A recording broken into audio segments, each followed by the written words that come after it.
In today's video, we are going to witness Daniel Naroditsky disembowel Magnus Carlsen, the greatest chess player of all time, in a record-breaking 27 moves in what can only be described as the attack of the century. And it all begins on move 12. Daniel, right here in this position, plays the shocking idea of knight to b5, sacrificing the knight on b5, and just a few moves later, the showstopper idea, ignoring the bishop, instead playing the queen move, queen to c8, spearheading the attack on the black king. Trust me, you don't want to miss how this attack of the century goes down in this game.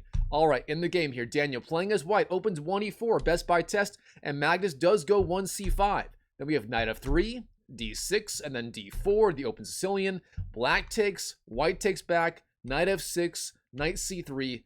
And here Magnus, the main move by far at the highest level, of course, is going to be the dreaded knight of Sicilian with the move a6. However, in this game, Magnus here going for an old favorite, a line that you simply don't see all that often today at the highest level. And that, of course, is the Dragon Sicilian with the move g6. Magnus here trying to fianchetto his bishop with the move bishop g7, followed by castles, but the so-called Dragon Sicilian is a very rare guess at the highest level. Most GMs these days do not play this line as black, as white has such an easy time attacking with moves like f3, bishop b3, queen d2, castles, and so on, spearheading a brutal attack on the black king. Magnus, what does he have in mind in this game? Let's find out. All right, Daniel, bishop e3 is the move, the standard move here for white, again intending f3, queen d2, and long castles. And now Magnus, what is it going to be? Well, you would think right here Magnus would be intending bishop g7. That is the obvious follow-up to the last move, right? Well, if you thought that, you thought wrong, because Magnus here plays the move a6, heading for the so-called Dragadorf variation, sort of a hybrid between the dragon and the Najdorf. Again, the Najdorf being right here a6 and the dragon being g6, but the Dragadorf involves going g6 and then a6 like this, combining these two pawn moves, which, to be honest, is a little bit dubious, but of course, Magnus here being the GOAT, he can kind of do whatever he wants and still get a playable game. Alright, the drawback of this, it's just a little bit too slow, and white here gets a very big attack if black does go for a fast b5, as then moves like a4 are very, very strong against black. Alright, Daniel here. The main move here by far is f3, guarding knight g4 ideas, but instead, Daniel plays the move queen d2, literally inviting black to jump in with the move knight g4, hitting this bishop on e3. For example, if that happened in the game, it didn't happen, but if it did happen in the game, knight g4, white may go bishop g5, and from there, it's a giant mess with moves like h6, g5, and so on, and it's a really, really complicated type of game. Now, instead of all that, in this position, right here, Magnus, he does not play the best move here. That is, again, simply knight g4. Oh no, Magnus here on move 7, he busts out a very, very aggressive idea. b5, expanding on the queen side, and the idea here, black, is threatening b4, removing the defender of that pawn on the e4 square. Magnus here, lining up some very deadly ideas already on move 7, but Daniel, he's ready for it. Now, you may think, alright, the pawn on e4, it's about to be hanging, and therefore the best offense is a good defense, and you want to play the move f3, right? Well, that would make sense to my amateur mind, but Daniel here, he busts out an even stronger idea. He goes on the queen side on the offensive with the move a4. Alright, what is the idea behind this move? Obviously, white here threatens to win a pawn on b5 immediately, but here is the kicker. No matter what you do as black here, you're in trouble. If you capture the pawn on a4, white takes back sooner or later and has a lot of pressure on the open a file. If black goes b4 instead, then white has all kinds of aggressive ideas, as we're about to see in this game. But if you don't go b4, what else can you do? In the game, Magnus here plays the only thing he can do, and that is the move b4, knocking back this knight on c3. Now, if the knight goes back to, say, I don't know, a2, or b1, or d1, then e4 falls with tempo on the queen, and black here would be doing excellent in this middle game. Now, of course, Daniel, being the attacking genius and speed demon that he he finds the right idea literally immediately. And he does play the move here, knight d5, jumping in with his knight and giving up the pawn on e4 with tempo on the queen. What is the idea? Well, it's very simple. The pawn on b4 is now under attack by the queen. If black takes on e4, white takes on b4, and suddenly the queen, the knight, and the knight are all closing in on the black queen side, and black would be under a tremendous amount of pressure in that position.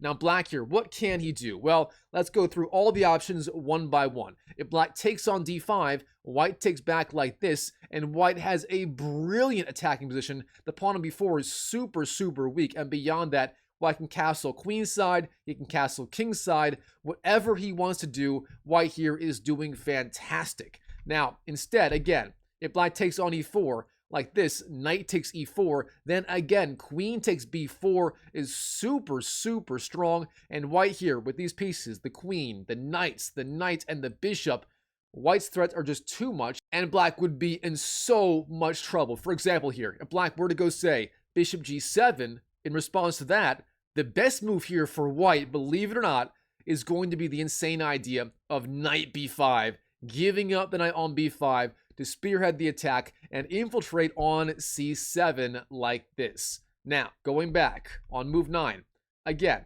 if black simply plays a normal developing idea, like, say, bishop g7, then the pawn on b4 falls, and again, white gets a massive edge. So what can black do here? Well, in the game, Magnus, he sort of senses the danger that lies ahead, and he lashes out, and he plays the move e5 right here, attacking the knight on d4 like this.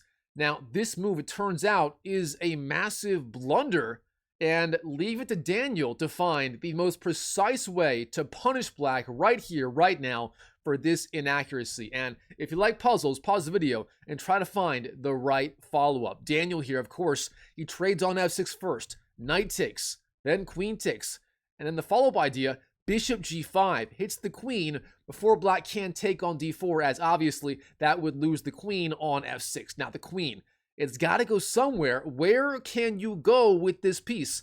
That is precisely the problem. You only have one square. You can't go back to e7 or d8. Those squares are covered by the bishop. You can't go to e6, covered by the knight. You can't go to f5, f4, or f3, or f2. All those squares are covered. And of course, the bishop is defended by the queen. Therefore, the only square available for the queen is going to be g7. Black here plays the move, bishop g7. That's all he can do. There is simply nothing else right here.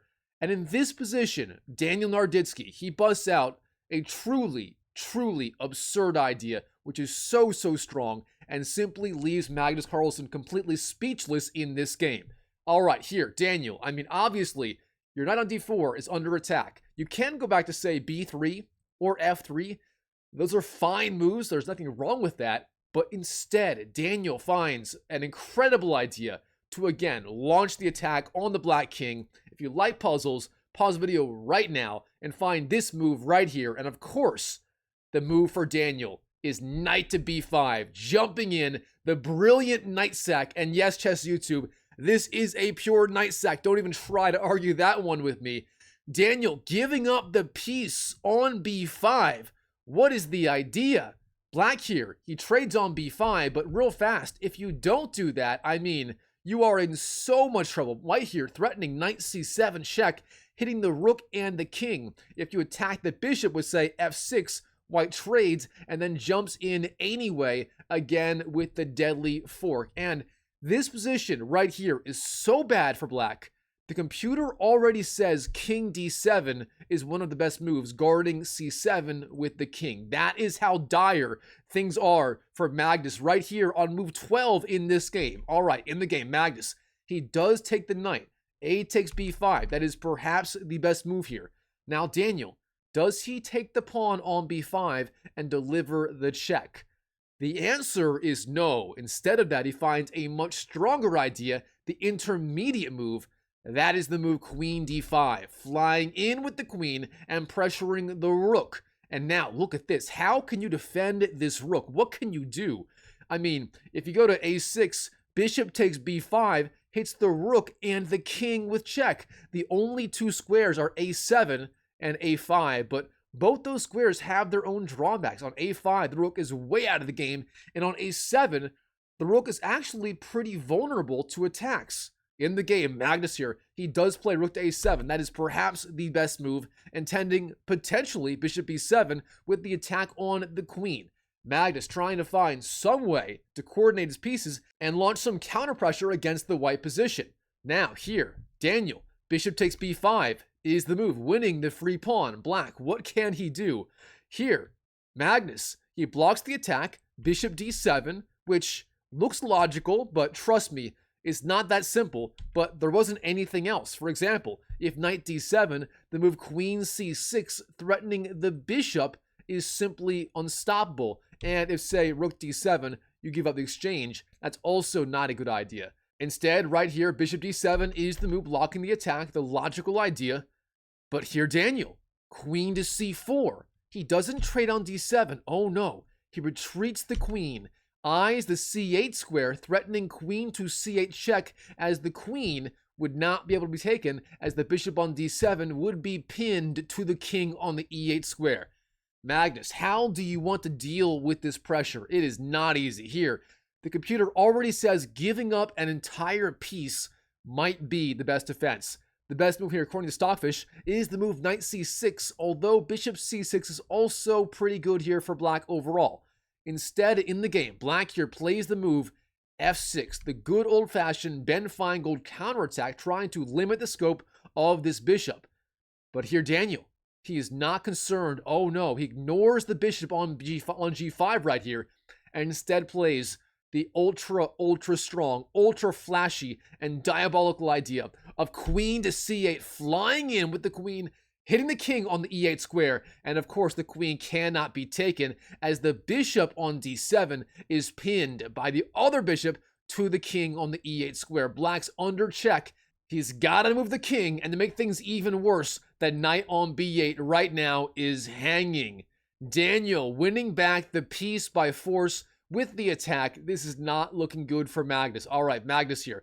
King to e7, the Bong Cloud style move. And of course, Daniel, he's a simple guy. He sees the free piece, he takes the free piece. Queen takes b8 is on the board, winning back the piece he sacked on b5 earlier in the game. But now, Daniel, he's up one pawn, plus he has the raging attack against the black king. Now here, the bishop on g5 is under attack. Black can't take it, but keep in mind, the rook on a7 is also under attack. The rook is hanging, and therefore black here has got to find some way to cover the rook, right? Well, Magnus here, he knows if he plays a standard game, he's probably going to lose this game. He's got to find some way to put the pressure on white immediately and force out some mistakes. So with that in mind here, the move for black is bishop takes b5, trading the bishops and ignoring the bishop here and the rook on the a7 square. Magnus doing everything he can to keep this game as complicated as possible. But Daniel, he's not amused. He's not phased. No, he's unfazed, and he takes the rook on a7. Queen takes a7. This guy knows his CCTOs, checks, captures, threats, optimizations. He sees the capture of the free rook, and he takes the free rook with the check on the black king on e7. All right, now, Magnus, what do you want to do about the attack on the king on move 18? How will you defend in this game? Magnus here, he defends with the move bishop d7. A logical choice. The bishop was under attack, therefore you block the check with the bishop saving the piece in the process. But of course, Daniel here, this guy is not done. Bishop e3, retreating his piece under attack. And now Daniel, he is simply up the equivalent of 3 pawns in this position. He's got the extra pawn on a4 plus the extra exchange versus black. That is just too much. All right, Magnus, he tries to fight back. f5, launching the king's Indian defense style attack on the king side, but Daniel is ready. He sees the space left behind, the weak hole on g5 and f6, and bishop g5 is the move, flying in, infiltrating on the king side, and attacking the king on the e7 square. Magnus, king to e6 is the move, but what the heck is he doing with his pieces? The bishop on d7 doing nothing, the queen on g7 doing nothing, the bishop on f8, and the rook on the h8 square still on their original positions and also doing absolutely nothing. I mean, in this position, the black king on e6 might actually be a little more active than any other piece for black right now. That is a very sad sight right there. All right, Daniel, he defends f3, supporting e4, making a nice little pawn chain right here with the e4, the f3, and the g2 pawns like this. Now black, h6, drives back the bishop, bishop d8, the bishop flies into the back rank. Daniel is not slowing down. He is not going back. Oh no, this guy wants to attack at all costs in this game. All right, Magnus, he trades on e4. We have f-ticks, then f-ticks, and then bishop c6, pressuring e4, and very importantly, offering the trade of queens. If the queens come flying off the board, Magnus here being the greatest endgame player of all time, he might actually have a shot in this game. Now, of course, trading queens is also fine for white. White still has the edge. But instead, Daniel, this guy is a very aggressive player, an attacking player. He loves to attack, especially against Magnus. And here, he keeps the queens on the board, much to our amusement, with the move queen to a6, attacking the bishop on c6.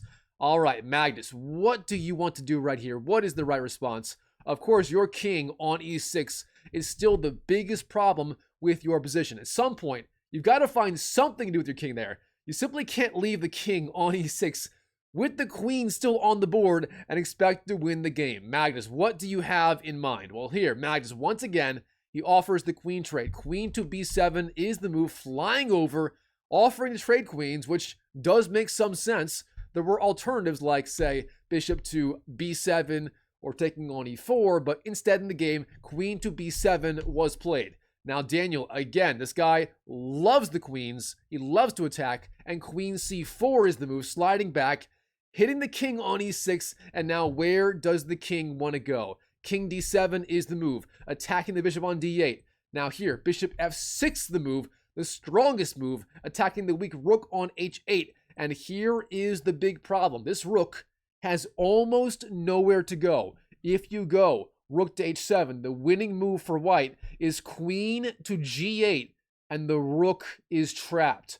Look at this. These squares covered by the bishop, f7 by the queen, and of course e7 by the bishop. The rook would have nowhere to go and it would be lost. Therefore, instead, what can black do in the game here? Magnus, he plays the move bishop takes e4, winning the pawn on the e4 square, but Daniel, he was waiting for this. He was ready, and here he plays the final move of the game.